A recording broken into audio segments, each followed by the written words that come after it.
ஒரு காலத்தில் ஒரு பெரிய ராஜ்யத்தில் ஒரு அறிவாளி ராஜா வாழ்ந்து வந்தார். அந்த ராஜ்யத்தில் தைரியமானவர்களை தேர்வு செய்ய ஒரு விசித்திரமான சோதனையை அவர் வைத்தார். ஒரு நாள் ராஜா அறிவிப்பு செய்தார், எங்கள் அரண்மனையில் உள்ள பெரிய குகைக்குள் சென்று அங்கு ஒரு இரவு முழுவதும் இருக்க வேண்டும். அதை செய்யும் ஒருவருக்கு நான் ஒரு சிறப்பு வேலை கொடுப்பேன் என்று கூறினார். அந்த குகையை பார்த்து அனைவரும் பயந்தார்கள்.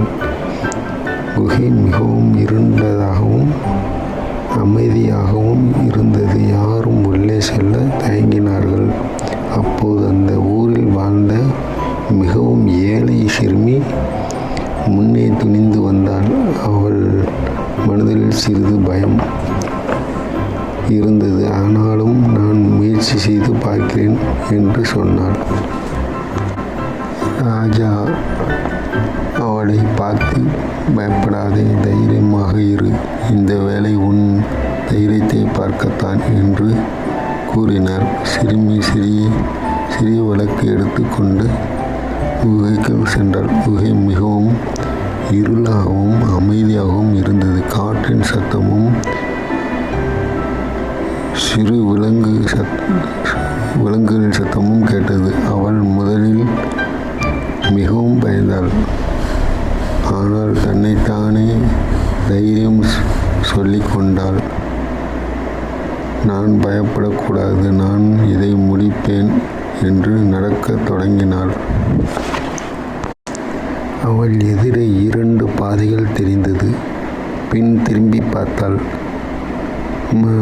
தன் தலையின் மேல் ஒரு வௌவால் உட்கார்ந்து கொண்டிருந்தது. பின் அவளுக்கு ஒரு யோசனை வந்தது.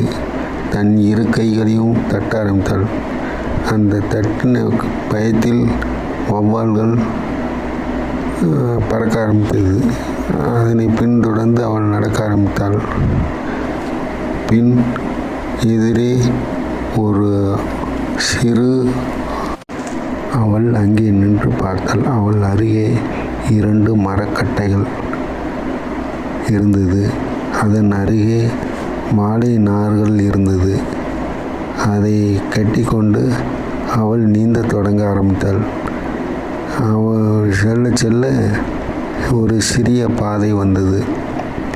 அதன் மேலே ஏறி அங்கே அமர்ந்து சிறிது ஓய்வெடுத்து தூங்குகிறாள். விடிந்ததும் வெளியே வர ஆரம்பித்தாள். ராஜாவை பார்த்து மகிழ்ந்தாள்.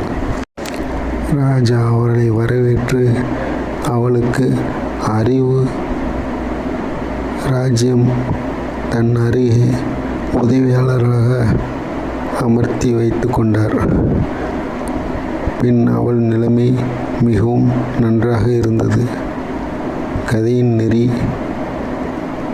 தைரியம் இருந்தால் எதையும் சாதிக்கலாம்.